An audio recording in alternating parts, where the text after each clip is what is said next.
Bismillahirrahmanirrahim. Assalamualaikum warahmatullahi wabarakatuh.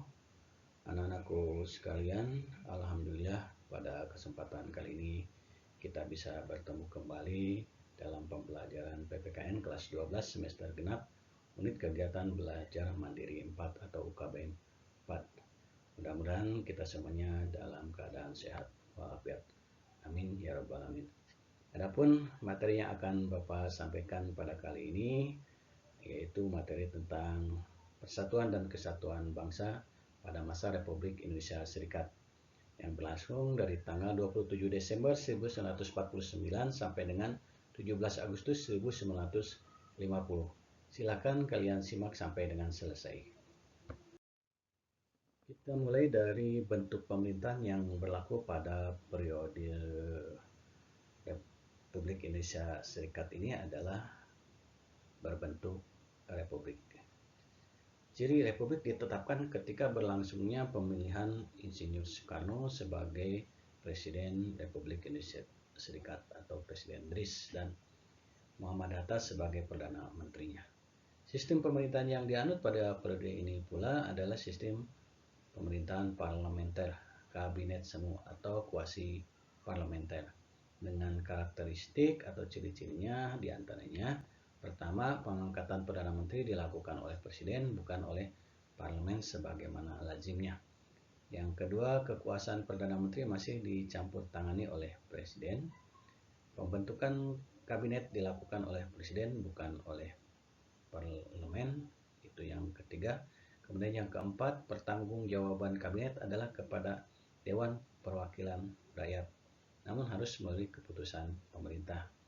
Kemudian yang kelima, parlemen tidak mempunyai hubungan erat dengan pemerintah, sehingga DPR tidak punya pengaruh besar terhadap pemerintah. DPR tidak dapat menggunakan mosi tidak percaya kepada kabinet. Dan yang keenam, Presiden DRIS mempunyai kedudukan rangkap, yaitu sebagai kepala negara dan kepala pemerintahan. Selain Presiden dan para menteri atau kabinet, negara RIS juga mempunyai Senat, DPR, MA, dan Dewan Pengawas Keuangan sebagai alat perlengkapan negara. Parlemen RIS terdiri dari atas dua badan, yaitu Senat dan DPR. Senat beranggotakan wakil dari negara bagian yang ditunjuk oleh pemerintah pusat.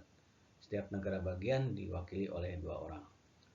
Keputusan untuk memilih bentuk negara serikat sebagaimana telah diuraikan pada awal atau di muka merupakan politik pecah belahnya kaum penjajah. Hasil kesepakatan dalam KMB memang mengharuskan Indonesia berubah dari negara kesatuan menjadi negara serikat. Akhirnya muncul berbagai reaksi dari berbagai kalangan bangsa Indonesia itu sendiri untuk menuntut pembubaran negara RIS dan kembali kepada kesatuan NRI atau Negara Republik Indonesia.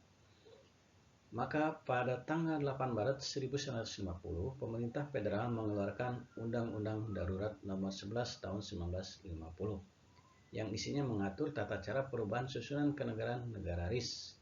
Dengan adanya undang-undang tersebut, hampir semua negara bagian RIS menggabungkan diri dengan NRI yang berpusat di Yogyakarta. Akhirnya, negara RIS hanya memiliki 3 negara bagian, yaitu NRI itu sendiri, negara Indonesia Timur, dan negara Sumatera Timur.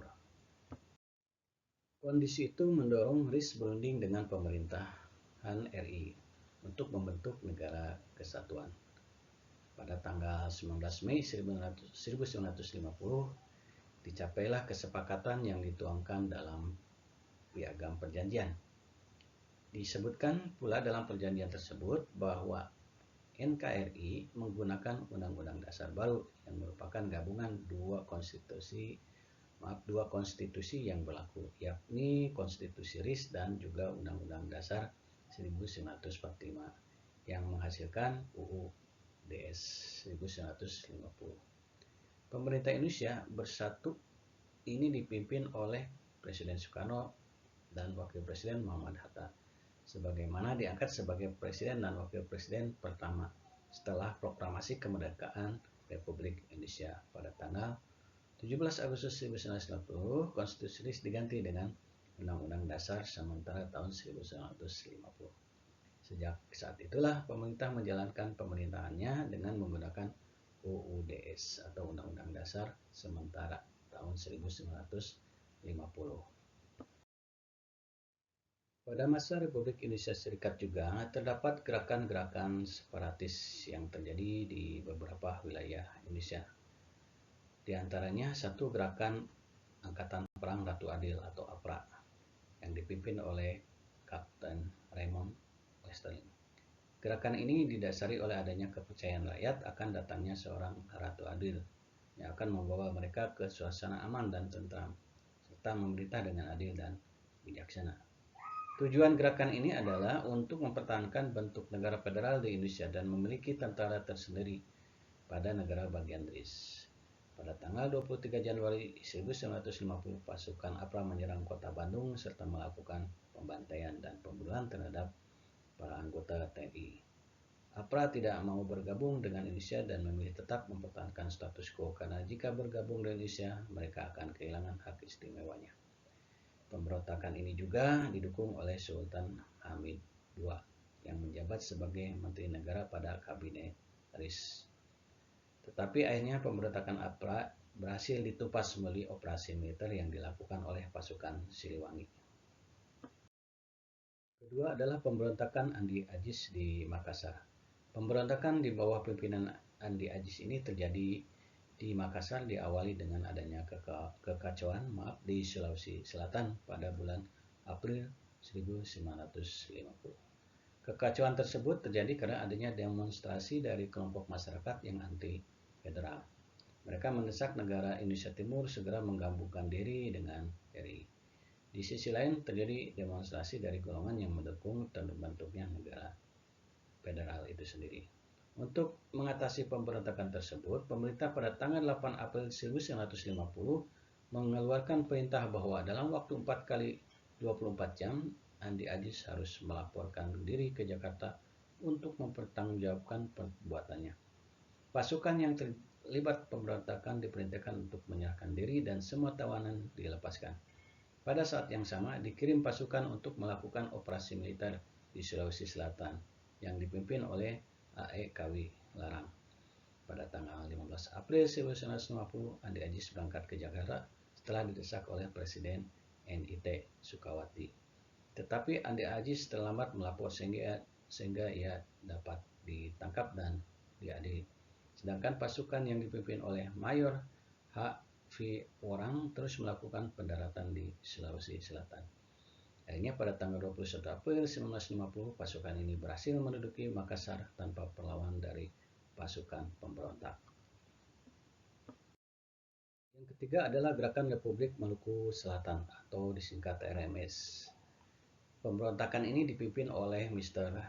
Dr. Christian Robert Stephen Somerville yang menolak terhadap pembentukan Negara Kesatuan RI dan memproklamasikan Negara Republik Maluku Selatan pada tanggal 25 April 1950. Mereka ingin merdeka dan melepaskan diri dari wilayah Republik Indonesia karena menganggap Maluku memiliki kekuatan secara ekonomi, politik, geografis untuk berdiri sendiri.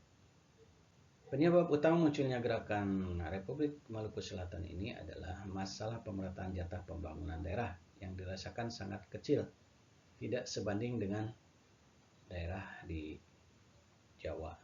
Pemberontakan ini dapat diatasi melalui ekspedisi militer yang dipimpin oleh Kolonel Kawi Larang, Panglima Tentara dan Teritorium Indonesia Timur.